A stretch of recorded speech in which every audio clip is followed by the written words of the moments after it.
Hi folks, welcome to the first in a series of videos that we're going to produce to walk you through a tutorial flight in our F28 Professional.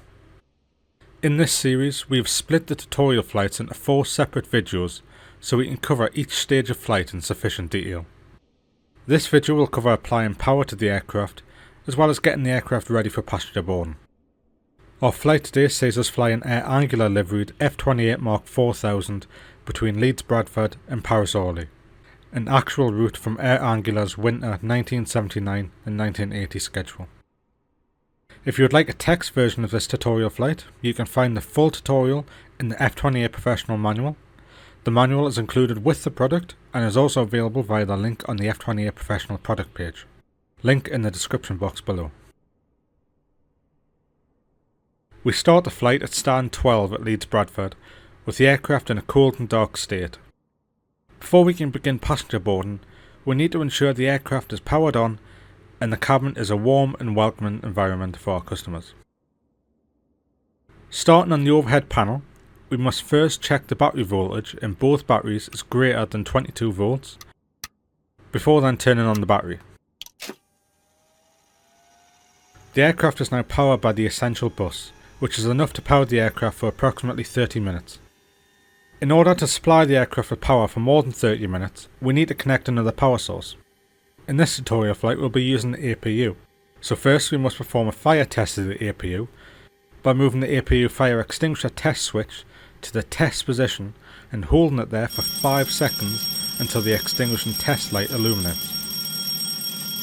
Once the extinguishing test light illuminates, we can then move the switch to the reset position temporarily to reset the test. Moving back up to the overhead panel, we can then set the APU main switch to on and wait 10 seconds for the APU inlet door to open. During this time we can check that the Gen 3 switch is in the off reset position and the APU air switch is off. On the air conditioning panel, ensure one main switch is on and one main switch is off. This is because the APU doesn't supply enough air for both the cabin and cockpit, so we can only supply air to one or the other. Once 10 seconds has elapsed, we can then press the APU start button and the APU start light will illuminate. Confirm TGT and RPM rise on the indicators, and the APU start button light should extinguish at approximately 45% RPM.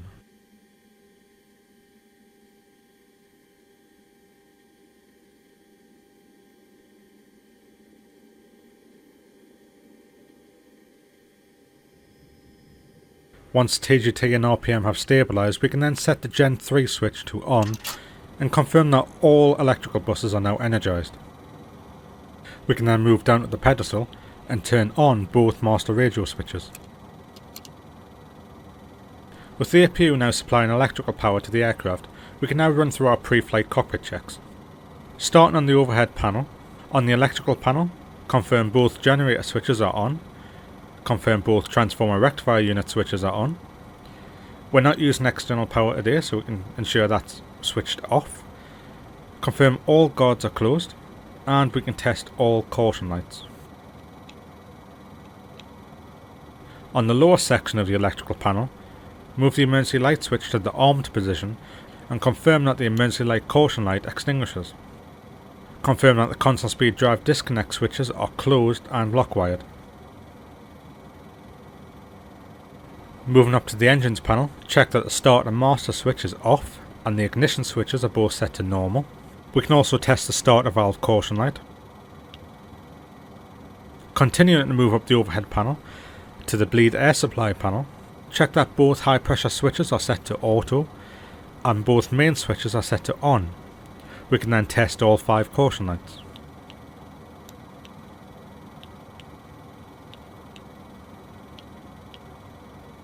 Before moving down to the air conditioning panel, we can set the APU air switch to on, and that will now supply air to the cabin.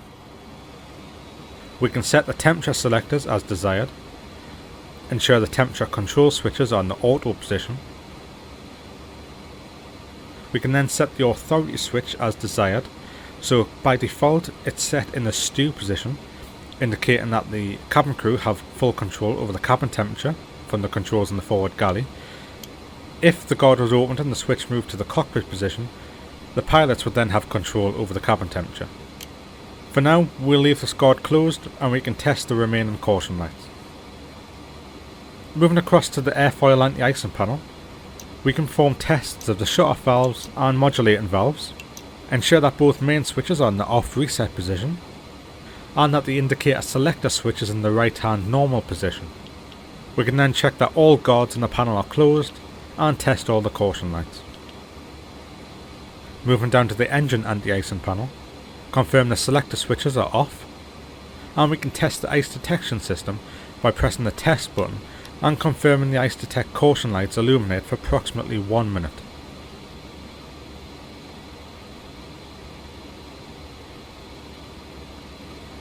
Moving across to the P2 and vane heating panel, check that selector switches are off and all 4 caution lights are illuminated. On the windshield heating panel, set the priority switch to left hand, which ensures that the captain's windshield is the priority for the window heating. And as the temperature is currently less than 20 degrees Celsius, we'll set the windshield heating switches to low. If the temperature was 20 degrees Celsius or higher, you would leave these switches in off. Moving across to the pressurization panel, ensure the manual control is closed and lock wired, the dump and ram air guards are also closed and lock wired, and test the cabin pressure caution light.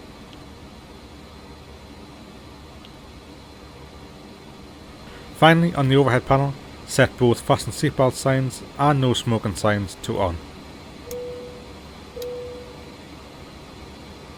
Moving down to the glare shield, we can now turn on the VHF Nav1 and VHF Nav2 radios, as well as the respective DMAs. Ensure that the fire guards are closed and the fuel shut-off valve indicators show open. If these indicators were to indicate shut, you can press the respective reset button to reset the valve. We can then test the ground proximity warning system by pressing the test button. Pull up, glide slow, pull up. Moving down to the left hand side panel, test the central warning and caution system and confirm all annunciator lights illuminate, including the master warning on the main instrument panel. The master warning on the main instrument panel will illuminate whenever a new annunciator illuminates on the central warning and caution system, and the light is pushed to reset. Check that the nose wheel steering switch is on with guard closed and the alternate wheel brake handles on the fully forward position. On the main instrument panel, check the condition of all the instruments and confirm all failure flags are out of view. We can then set and cross-check our altimeters, and we can wind up the stopwatch in case we wish to use that at some point during the flight. We can then perform a test of the speed attitude command system by holding the speed command test switch to the fast and slow position and confirming the fast slow indicator on the ADI moves to the respective position. At the bottom of the panel, confirm the static pressure selector is in the normal position, the compass up for DG switch has its guard closed, the electrical pump switches have the guard closed, and the skid control can be tested by moving the switch to the inboard and outboard positions and confirming that the skid control caution light illuminates. On the central instrument panel and pedestal, we can again check the condition of all indicators, before then checking the status of the hydraulic supply system. Any lights that aren't illuminated can be tested by pressing the respective caution lights. So we can test the low tank pressure lights, test both overheat lights, check the flight control master caution light is illuminated, check that 4 pump lights are illuminated, and check the 4 pump switches are set to normal. Confirm the fuel pressure lights are illuminated before testing the filter ice lights. The engine fire warnings can then be tested one after another, and the engine vibration indicators can be tested and confirm that the indicators display approximately full. As it's daylight, we can leave the caution lights in the bright position and check the fuel quantity. So for today's flight we have approximately 3200 kilograms in each of the wing tanks and no fuel in the centre tank. That should be sufficient fuel to get us all the way down to Paris Orly. Moving down the pedestal, confirm the lift dumper handle is down and the arm light is extinguished. Set the top temperature control switches under the throttles to the takeoff position. Check the speed brake handle is in. Check the flap control handle is up. Check the crossfeed switch is off with light extinguished. We can then test the fuel booster pumps by switching on each pump one by one and confirming that both pump lights extinguish with only one pump on. Once the test is complete, return all the fuel booster pump switches to the off position. We could perform a similar test to the centre tank pumps, however, as we don't have any fuel in the centre tanks for this flight, we can skip this step. Moving down to the lights panel, the F28 was conceived around the time before the industry started standardising on what each individual light meant and when they should be illuminated. So the philosophy in the F28 is to keep a minimum amount of lights on at any time to reduce the electrical load on the system. So whereas in modern airliners you would have nav lights on whenever the cockpit crew is in the aircraft, in the F28 you would only have the nav lights on at night. During daylight and when it's good visibility, you would turn the nav lights on at the same time as you would turn on the anti-collision lights during engine start. So for now, we will keep the light switches all off. Although we won't be using ATC this flight, we can turn on the COM1 and COM2 radios and set the transponder and weather radar to standby. On the autopilot controller, check the roll and pitch channel switches are in and the autopilot and yaw damping switches are off. On the hydraulic flight control panel, check all 8 switches are on and all 8 lights are illuminated. Finally, moving down the back of the pedestal, check that the gust lock is on and in the up position, and check the alternate landing gear handle is also in the up position.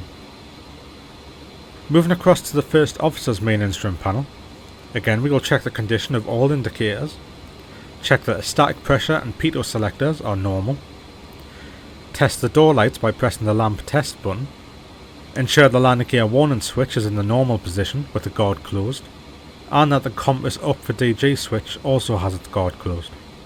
On the right hand side panel, we will test the first officer's central warning and caution system, set the flight recorder up for the details of our flight. So for this flight we will just enter 0123 as the flight number, and today's date we'll just leave that as 01. That about completes the cockpit pre-flight checks, so we can now head into the cabin and prepare the cabin for passenger boarding. In the forward galley we can open the main passenger door,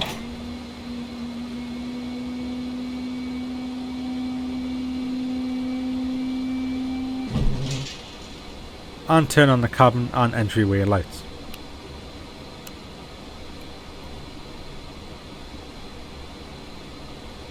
As we mentioned before, as the authority switch on the air conditioning panel is set to the stew position, the cabin temperature is currently being controlled by this rotary switch in the forward galley.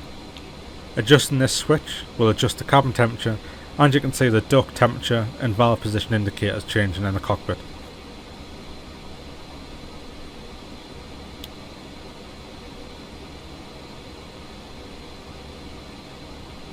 To add a bit of ambience, we can also turn on the music reproducer.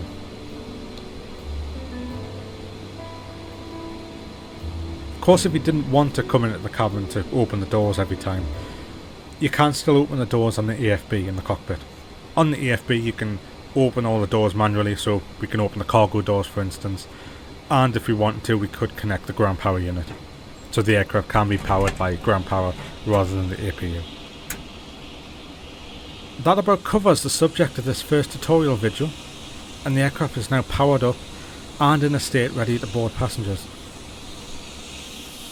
Stay tuned to our social channels for the next video where we will focus on engine starting.